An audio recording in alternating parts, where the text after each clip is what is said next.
June 7th, 1945. Altshausen, Germany. The cell is dark, damp, and smells of dried blood. On the cold concrete floor lies a 50-year-old man. He's barely conscious. His breath comes in ragged, wet gasps. The damage to his body is catastrophic. His skull is fractured, his ribs are shattered into fragments. Internal organs are hemorrhaging into his abdomen. This is not the result of a battle. This is an execution. For the past 3 nights, the routine has been the same. Polish guards did not just lock the door. They dragged him into the corridor. They used clubs, they used fists, they used heavy military boots. The sound of breaking bone echoed off the stone walls. Tonight marks the end. His body can take no more. When the sun rises, the guards will return to find a corpse. His name is Oskar Dirlewanger. Why did he die like a stray animal? He was an officer protected by the laws of war. But the guards knew the truth. Hatred was stronger than any regulation. This man did not just break the rules of war, he annihilated them. At first glance, a high-ranking SS commander, but in reality, a sadist who terrified even the Nazi leadership. Dirlewanger was not just another war criminal, he was a liability to the Reich. His unit committed atrocities so horrific that hardened Wehrmacht generals sent frantic complaints to Berlin. They wanted him removed. They called him a butcher. The list of his crimes reads like a nightmare. He personally injected women with strychnine to watch their convulsions. He raped children without hesitation. He burned entire villages with the families locked inside. The smoke from his fires covered Belarus and Poland. He commanded a special brigade of poachers, convicts, and psychopaths. Together, they murdered over 120,000 civilians. But justice finally arrived. When the Polish guards at Altshausen looked into the cell, they recognized the face of the monster. A military tribunal was too slow. A hanging was too merciful.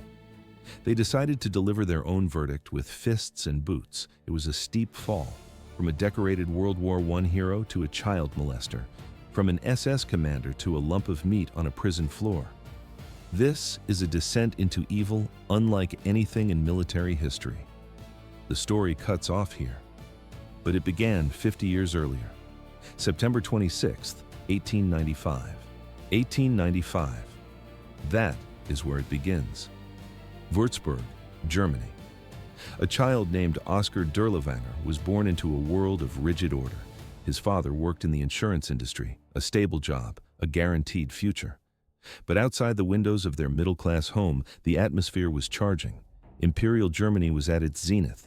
Flags waved on every street corner. Military marches echoed in the squares. Service to the Kaiser was not just a duty, it was the highest honor. Young Oskar absorbed this energy. He was sharp. He was ambitious. He didn't just study books, he studied authority. He excelled in school, but his eyes were fixed on a different prize, an officer's commission. 1914. The world exploded. 19-year-old Oskar didn't hesitate. He signed the volunteer papers immediately. The Imperial Army welcomed him. He was deployed to the Western Front. At first glance, a patriotic adventure, but in reality, a meat grinder. He fought in Belgium during the invasion. He survived the initial assaults. The footage from this era is grainy and black and white, but the reality was red. It shows men charging into machine gun fire, mud swallowing boots. Dirlewanger was right there. He saw action in the most brutal sectors of trench warfare. He didn't hide. He rose through the ranks to lieutenant. He earned the Iron Cross Second Class in 1914. Later, he earned the Iron Cross First Class. These medals were not gifts. They were receipts for bloodshed. Dirlewanger had proven himself under fire. Why did the trenches change him so profoundly? Most men prayed for peace, but Dirlewanger found a home in the chaos, the constant shelling, the smell of mustard gas, the sight of friends turning into corpses. The violence stripped away his humanity layer by layer. Or perhaps it simply revealed what was already there. We will never know if the darkness was born in the mud or if it was always waiting for an outlet. But the result was undeniable. The idealistic teenager who left Würzburg was gone. A cold-blooded survivor returned in his place. 1918. Silence fell over the front. Germany surrendered. The Kaiser fled into exile. the empire collapsed into dust. For veterans like Dirlewanger, who had sacrificed everything, this wasn't peace, it was betrayal. They believed the army had been stabbed in the back by politicians and Jews. In Berlin, the Weimar Republic was declared. In the streets, communist uprisings erupted. Red flags rose over the cities. Anger boiled over. This was only the beginning. Between 1919 and 1921, Dirlewanger found a new war. He joined the Freikorps. These were not regular soldiers. They were paramilitary death squads made of angry veterans. They marched into the Ruhr. They swept through Saxony and Upper Silesia. The combat was close quarters, brutal. Archives contain photographs of these days, men in mismatched uniforms standing over bodies in the gutters. The Freikorps were notorious. They didn't take prisoners. They dragged suspected communists into basements and alleys, a pistol shot to the back of the neck. Silence. Dirlewanger didn't just participate, he thrived. Violence became his native language. Then, a strange pivot occurred. The street fighter put on a suit. In 1922, Oskar returned to university. He wrote a thesis. He defended it. He became Dr. Oskar Dirlewanger, a doctor of political science, an educated man, a decorated war hero with the credentials of an intellectual. In 1923, he found a political home. He joined the Nazi Party. He was one of the early members, drawn to Hitler's speeches about restoring German greatness. For a decade, he played the part. He worked, he socialized. It seemed he might become a respectable member of society, but the violence inside him could not be contained by a degree. The suit could not hide the monster. There were cracks in the facade, whispers of corruption, hints of deviancy. Then came 1934. The mask slipped completely. Everything fell apart. 39 years old. That was the age when Oskar Dirlewanger's facade finally collapsed. The charges were not just criminal, they were repulsive. The most severe accusation was statutory rape. The victim was a 13-year-old girl. She was a member of his own Hitler Youth Troop. But the list of offenses did not stop there. Embezzlement of funds, drunk driving through city streets, automobile theft. He did not just steal a car, he crashed it while intoxicated. The Nazi Party reacted instantly. They stripped him of his rank. They expelled him from the organization. A judge sentenced him to 2 years in a prison cell. Here is where the files revealed the truth. While he sat behind bars, German police compiled a psychological profile. The documents describe a monster. Psychiatrists labeled him as mentally unstable, a violent fanatic, an alcoholic who erupted into rage under the influence of drugs. This was not a temporary lapse in judgment. It was his defining nature, a child molester, a drunkard, a violent criminal holding a doctoral degree and an Iron Cross. 1936, Dirlewanger walked out of prison. He needed to wash the stain from his name. The Spanish Civil War offered a perfect opportunity. He volunteered for the Condor Legion to support General Franco's fascist forces. He served on the front lines from 1937 to 1939. He didn't just fight, he displayed a level of brutality that shocked his peers. Senior Nazi officials took notice. They saw a tool, a man willing to do absolutely anything. Events accelerated. In June 1940, World War II raged across Europe. SS Obergruppenführer Gottlob Berger faced a critical problem. The SS needed more manpower. However, the organization wanted to maintain its elite public image. Berger found a dark solution. He proposed special penal units. These battalions would be filled with convicted criminals. They would earn their freedom through blood and service.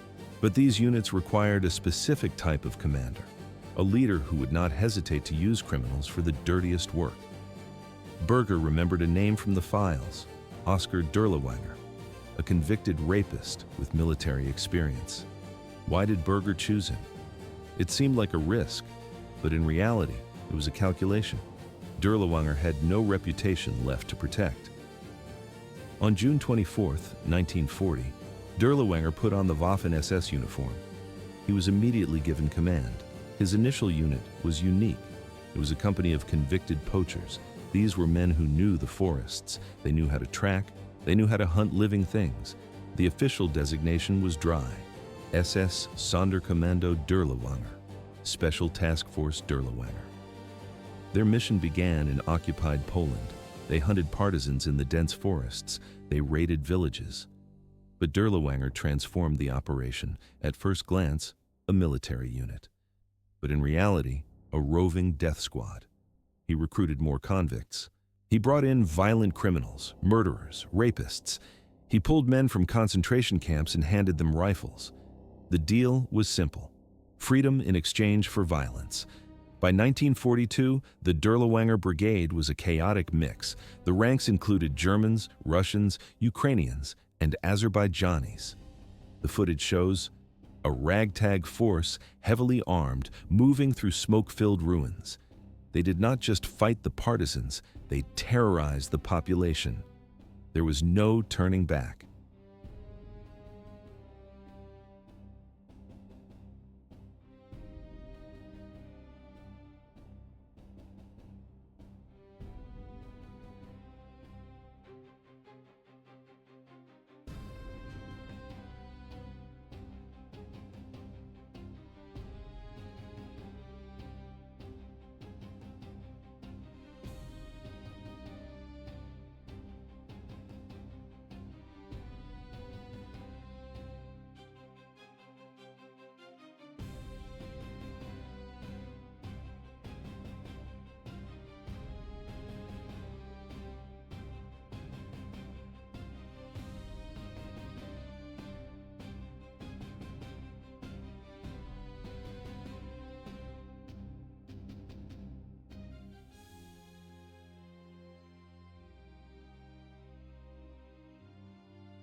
August 5th, 1944. On this date, the order for total erasure was given. Heinrich Himmler picked up the phone. He called the police leader for Warsaw with a single clear command: level the city to the ground. He didn't just want a military victory. He wanted tens of thousands dead. The man chosen to execute this grim task was Oskar Dirlewanger. Why was he selected? Because regular soldiers might hesitate to butcher civilians, but Dirlewanger commanded a regiment of 1,900 men fresh from SS penal camps, convicts, Poachers, murderers, they entered the Wola district on Warsaw's western edge with a license to kill. What followed became known as the Wola Massacre. It stands as one of the largest single atrocities of World War II. German forces, bolstered by the Kaminsky Brigade, moved systematically. They went house to house. They kicked down doors. Men, women, children, infants, the elderly, the sick. No one was spared. The violence was not just lethal. It was sadistic. Witnesses described the soldiers as visibly drunk. The smell of alcohol mixed with the iron scent of blood. They used bayonets to perform cesarean sections on pregnant women without anesthesia. They didn't bother unlocking rings from fingers. They simply cut the fingers off. They used pliers to yank gold teeth from living mouths. The camera of history records a nightmare. Women were raped in front of their screaming families. Then, everyone was executed. Soldiers lined up hundreds of civilians against brick walls. Machine guns opened fire. Bodies slumped over one another. In other buildings, they didn't waste bullets. They threw grenades into dark basements where families were hiding. They locked the front doors of apartment blocks and set them on fire. The residents burned alive inside.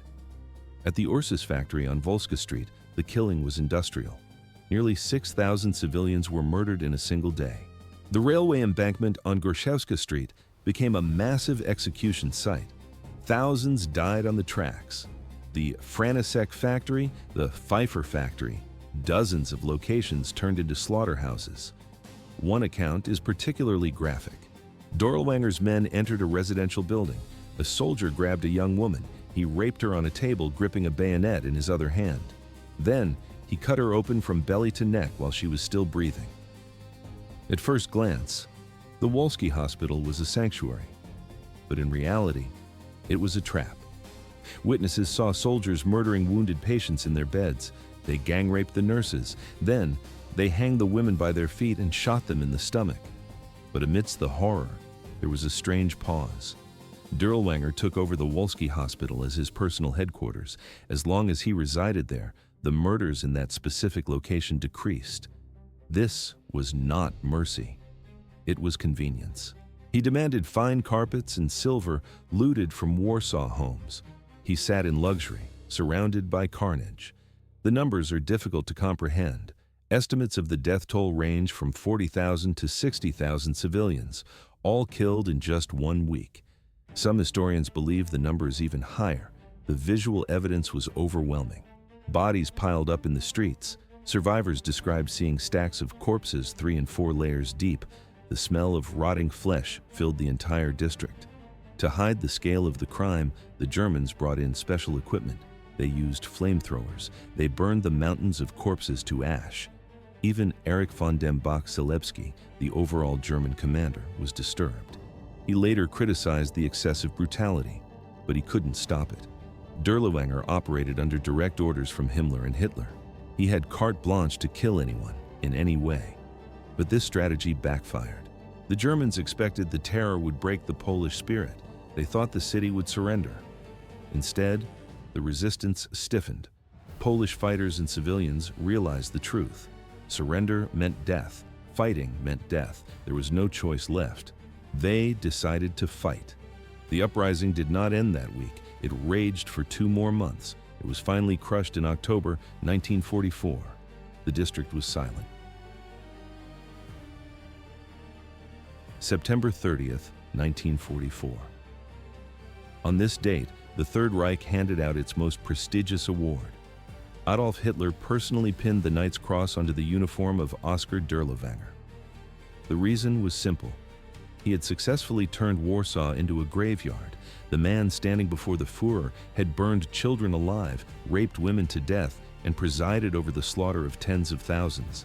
Now, he wore Germany's highest military honor. Why did the system reward a monster? Because brutality was the only metric that mattered. At first glance, a celebrated war hero, but in reality, a criminal unleashed on the innocent. In October 1945, the command sent Dirlewanger's unit to Slovakia. The objective was familiar: crush another uprising. The methods were identical. They burned, looted, and killed. But the geopolitical landscape shifted rapidly. By early 1945, the Red Army closed in. The Third Reich began to collapse. The Dirlewanger Brigade was suddenly thrown into combat against regular Soviet troops. This was a fatal miscalculation. These SS men were experts at murdering defenseless civilians, but fighting trained soldiers? They were incompetent. The camera records, chaos on the front lines. The unit broke under artillery fire. They suffered massive casualties.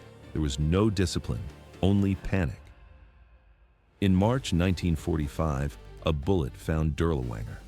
He was wounded in action and evacuated to a rear hospital. He recovered, but he had nowhere to go. He made his way to Berlin, but the capital was already a trap. Soviet forces completed the encirclement. April 30th, Hitler committed suicide. May 8th, Germany surrendered. Dirlewanger did not wait for the Russians. He fled south with the scraps of his unit. Most of his men fell into Soviet captivity. We can only imagine their fate. But the commander escaped. He headed west, aiming for the French occupation zone. He ditched the uniform. He put on civilian clothes. He adopted a false name. He hid in a remote hunting lodge near the town of Altshausen in Upper Swabia. He thought he had vanished, but there was no hiding place left. June 1st, 1945. French occupation authorities raided the lodge. They arrested a man claiming to be a nobody. The disguise failed. A former concentration camp inmate looked him in the eye. The witness identified him immediately: SS Oberfuhrer Oskar Dirlewanger. The French hauled him to a detention center at Altshausen. They threw him into a cell with a Luftwaffe pilot, Lieutenant Anton Fusinger. Official documents tell a clean story. The death certificate states Dirlewanger died on June 7th from natural causes. Heart failure. This was a lie. Here is what actually happened. The truth comes from witness testimony and archival files opened in the 90s. Cellmate Anton Fusinger testified years later about the final hours. On the night of June 4th to 5th, the cell door opened. Guards entered. They didn't ask questions. They dragged Dirlewanger out into the corridor. Fusinger listened from the darkness. The sounds were unmistakable. Fists hitting wet flesh, clubs striking bone. Dirlewanger groaned in agony. When the guards threw him back into the cell, he was destroyed. His face was a swollen mask of blood. His ribs were broken. The air rattled in his lungs. But this was only the beginning. The next night, from June 5th to the 7th, the guards returned. June 6th, 1945. The heavy iron door swung open for the last time. The guards entered the cell. This was not a routine inspection. The beating that followed was more severe than anything before. They dragged Oskar Dirlewanger into the corridor. They did not ask for names. They did not demand coordinates or hidden files. This was not an interrogation. It was a slow, deliberate execution. Dirlewanger was thrown back onto the concrete floor hours later. He was barely breathing. The footage describes the aftermath. A human shape curled in the corner, face swollen beyond recognition. His cellmate, Fusinger, watched in silence. He saw the unnatural angle of the limbs. He heard the ragged, wet gasps of a dying man. Fractures were visible under the skin. Internal damage was catastrophic. Who were the executioners? History offers conflicting accounts. But the most likely answer is vengeance. Witnesses heard Polish accents. The men wore French uniforms, likely belonging to the 29th Polish Infantry Group. Some historians suggest they were former forced laborers. Others claim they were survivors of the very concentration camps Dirlewanger had built. But one theory carries the most weight. These were soldiers from the Warsaw Uprising, men who had watched their capital burn. They recognized the monster in the cell, and they decided to balance the scales. 3 nights. That is how long it took to kill him. Events accelerated on the night of June 7th. The guards returned with heavy wooden clubs. Restraint vanished. They struck his head until the skull cracked. They kicked his ribs until the bone cage shattered. They stomped on his chest until the spleen ruptured. Massive internal hemorrhage flooded his abdomen. There was no medical intervention. On the morning of June 7th, 1945, the cell fell silent. The guards found Dirlewanger dead on the floor. At first glance, a natural tragedy, but in reality, a cover-up. The French authorities panicked. They issued a death certificate immediately. The official cause was listed as heart failure, but nobody believed it. 49-year-old men do not simply drop dead in high-security prisons. German officials viewed the body. They saw the bruises and the broken bones. They suspected murder instantly. The French acted fast. They buried the corpse in an unmarked grave. No ceremony, no marker, just dirt over a war criminal. But the story refused to die. With no grave to visit, myths began to grow. Rumors spread across Europe. Tabloid newspapers printed sensational headlines. They claimed Dirlewanger had survived. One popular story placed him in the French Foreign Legion, fighting a new war in the jungles of Vietnam. Another rumor claimed he had fled to Cairo. People whispered that he was serving as a bodyguard for the Egyptian president, Gamal Abdel Nasser. Conspiracy theorists insisted he had converted to Islam and vanished under a false name. For 15 years, the ghost of Dirlewanger haunted the public imagination. 1960. The pressure became too great. The mayor of Altshausen demanded the truth to stop the speculation. He requested a formal exhumation. Investigators opened the earth. They found the remains and confirmed the identity. Science revealed what the French had hidden. The forensic report was a catalog of brutality. The skull was fractured, the ribs were snapped, the spleen was destroyed. The cause of death was blunt force trauma. The French death certificate was exposed as a lie, but justice had already left the building. The Polish guards were never identified.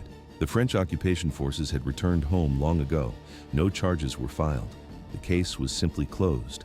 Dirlewanger was reburied in the anonymous earth. The file gathered dust. 120,000 victims. That was the legacy left behind. So what do we make of Oskar Dirlewanger's death? Was it justice or was it murder? The answer remains complicated. Legally, the verdict is clear. It was murder. Dirlewanger was a prisoner of war in French custody. He sat in a cell awaiting a military tribunal. Beating a captive to death violated international law. It shattered the Geneva Conventions. It ignored basic human rights. The guards who swung the weapons were technically criminals conducting an extrajudicial execution, but the moral equation tells a different story. Dirlewanger had not just killed, he had personally murdered or ordered the deaths of over 120,000 civilians. He had raped children. He had burned entire families alive inside their homes. He injected strychnine into women just to watch the spasms of death. His atrocities were so extreme that even other SS officers filed complaints against him. If anyone on earth deserved a painful end, it was Oskar Dirlewanger. At first glance, a breakdown of prison discipline, but in reality, a calculated act of retribution. The Polish guards who beat him were not random attackers. They had likely survived the German occupation. Perhaps their families died in the rubble of Warsaw. Perhaps they had been inmates in the very camps Dirlewanger once patrolled. They knew exactly who was sitting in that cell. They decided he did not deserve the dignity of a trial. But here's what makes the Dirlewanger story truly disturbing. He was not insane. He was not a raving madman. He was intelligent, educated, and calculating. He held a doctorate degree. He studied political science. He understood military tactics and strategy. He chose evil. Every atrocity was deliberate. Every murder was a calculated choice.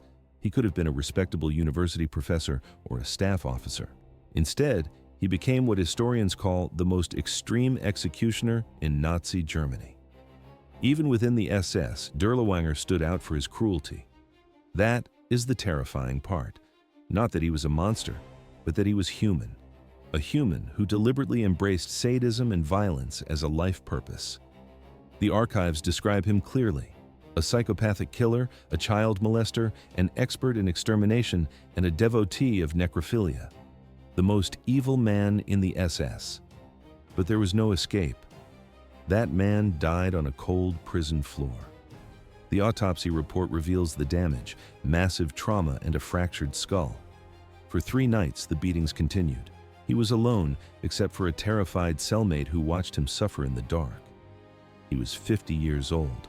He had survived 2 world wars. He had navigated decades of violence. He had escaped justice repeatedly through high-ranking connections and sheer luck. Then, Polish guards recognized his face in a French prison. They decided to deliver the verdict themselves. Did he deserve it? Absolutely. Was it legal? No. Does that make it wrong? That is the question that haunts this case. If we believe in the rule of law, then Dirlewanger deserved a trial. He deserved to face his victims in a courtroom. He deserved to hear the testimony of the survivors. He deserved a formal sentence carried out according to procedure. He did not get any of that. Instead, he received 3 nights of agony. In a way, he received exactly what he gave. He had beaten countless people to death. He had watched victims scream. Now, he experienced the same fate. Justice was not blind. It was brutal. June 7th, 1945. A body lay on the concrete floor of a French prison. There was a brutal symmetry to this scene. Violence met violence, but this ending creates a problem. Why is extrajudicial execution dangerous? It seems like justice, but in reality, it destroys the rule of law. If we accept murder in custody, the moral line vanishes. We become the very monsters we fight. Yet, condemnation is difficult. The Polish guards did not see a prisoner. They saw the butcher of Warsaw. They looked at his hands and saw the blood of 60,000 civilians. In 1 week, he had turned a city into a graveyard. They saw a predator who had terrorized a continent for 5 years. The files listed his deeds: child rape, sadism, torture. The guards did not hesitate. They locked the door. They raised their clubs. Was this act justice, or was it merely revenge? The line is blurred, but the facts regarding Oskar Dirlewanger are clear. He was a stain on humanity. His unit committed crimes that disgusted even the SS. Hardened Nazis turned away from his reports. He was a specialist in atrocity. Mass murder was his daily routine. Torture was his hobby. But he had powerful friends. Hitler and Himmler protected him. They needed a monster, someone to do the work others refused. Dirlewanger obeyed with joy. But this protection ended. It got worse for him. The French prison cell was cold. The autopsy report is concise: fractured skull, broken ribs, internal bleeding. There was no rope, no firing squad, just the dull thud of blows in a small room. The guards dragged the body out. They dumped it into an unmarked grave. The dirt covered the face of a mass murderer. The survivors in Warsaw waited for a trial. The villagers in Belarus waited for a verdict. They never got it. The docket remained empty. No judge read the charges, but news traveled. He was dead, beaten by men who knew his face. This was not a legal victory. It was rough justice. 30 years passed. 1975. West German prosecutors opened the files. They tried to build a case against the unit, but time had done its work.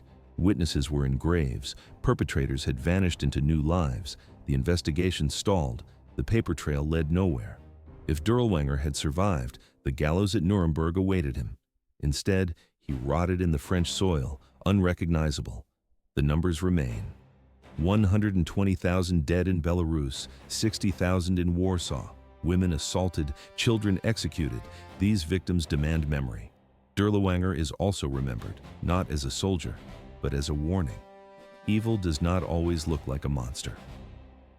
At first glance, an educated man with a doctorate, but in reality, a beast with an iron cross. Sometimes the gavel never falls.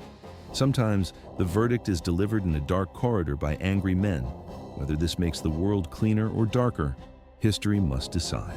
Thus ended the life of the devil. Did the life of